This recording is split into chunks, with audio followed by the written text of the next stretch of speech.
देश बनाउँछु भनेर हिँडेको मेरो सन्तानको कात्रो सजाएर फर्किए जमात। जुटे उसका आफ्ना साथी फुलका माला सहित मिलाएर उज्जलाउने आसन सजाउन। शासनको विरुद्ध उठेर अरूले के पाए, भोलि देशले के पाउला त्यो समयले बताउनेछ। तर मेरो सन्तानले सजिएको आसन पायो। बा, राजालाई मात्रै किन यहाँ जलाउँछन् सोधेको थियो उसले केही वर्ष अघि। मैले यसै भनिदिएँ।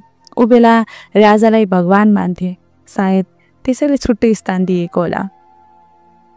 हुर्कदै जाँदा उसले एक दिन भन्यो, मरेपछि पनि कति असमानता। जिस्केर उत्तर दिएको थिएँ, तैँले हटाउनु नि त। आज उसको पार्थिव शरीरलाई त्यही स्थानमा चक्र लगाउँदैछु। घुमाएको त उसको शरीर हो, तर मेरो विश्व घुम्दैछ। सदियौं शताब्दी टिकेको यो ढुङ्गे भुइँ खै कसरी भासिँदैछ। कति भारी भएछु म।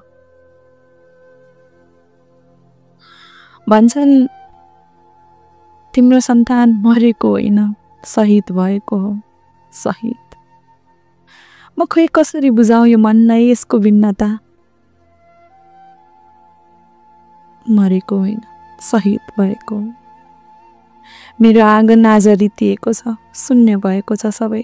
स्वरहरूमै शून्य। लाग्छ एउटै धुन गुन्जिरहेछ बारम्बार, त्यही एकहोरो शङ्ख।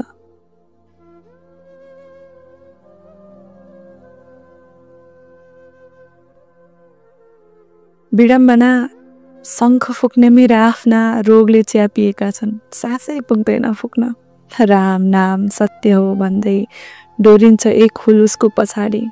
जबकि हिजो मात्र सपनाको लहरमा डोरिँदै आफूभन्दा ठुला साना सबैलाई डोराउँदै थियो। हामीले नगरे कसले गर्ने, हामीले सक्छौँ भन्दै। समय।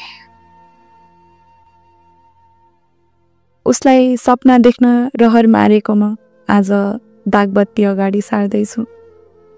हिजो भविष्यको लागि ऋण खोज्दै थिएँ। साउले ब्याज माग्न ढोका ढकढकाउँदा तर्सन्थे। आज उसका शरीरमा राख्न दाउरा खोज्दैछु। घाटेले फालेको एक मुठो मुढाको स्वरले झस्किएको छु, आत्तिएको छु। मेरो सन्तानमा कयौं कमजोरी थिए, तर मेरो सन्तान थियो, जीवित थियो। घरको एक कुना अर्को कुनामा कराइरहन्थ्यो। चुप्लाङ्ग एकछिन भन्दा पनि कराइरहन्थ्यो। अहिले ओ चुप छ, शान्त छ। अनि म स्तब्ध छु। सबैजना भन्छन्, सबै भन्छन् सम्हाल्नुहोस् आफूलाई। कामेको हातले पनातीको खुसी हेर्ने उमेरमा आगोको लपटा कसरी सम्हाल्नु। बाबा चक्लेट भन्ने उमेरमा बाबाको शरीरमा फुल कसरी चढाऊ। गऱ्यौ यार हामीले भन्ने उमेरमा गयौ यार तिमी कसरी भन्नु। यता घुम्न जाऊ न भन्ने उमेरमा उसको शरीरबाट आएको धुवाले घुमाएको कसरी सम्हाल्नु। फक्रने उमेरमा कसरी चिमेटिनु सम्भव छ। फक्रने उमेरमा कसरी चिमोटिनु सम्भव छ। कसरी मान्नु यही सत्य भने। कसरी।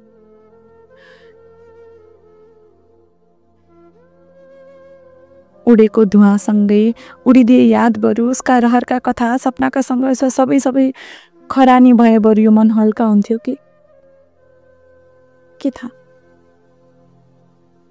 म त उसको यादमा बसौँ न बरु,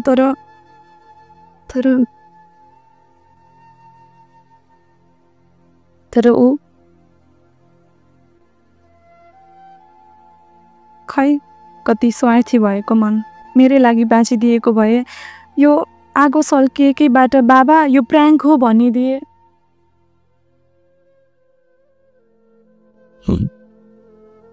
कनि यही सत्य अरे अब, कटु सत्य।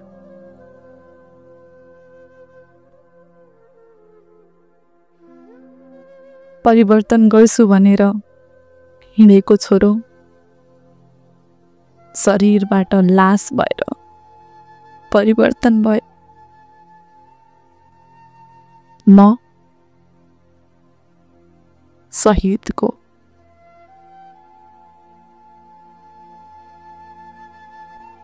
बाबा भए, आमा भए, आफन्त भए,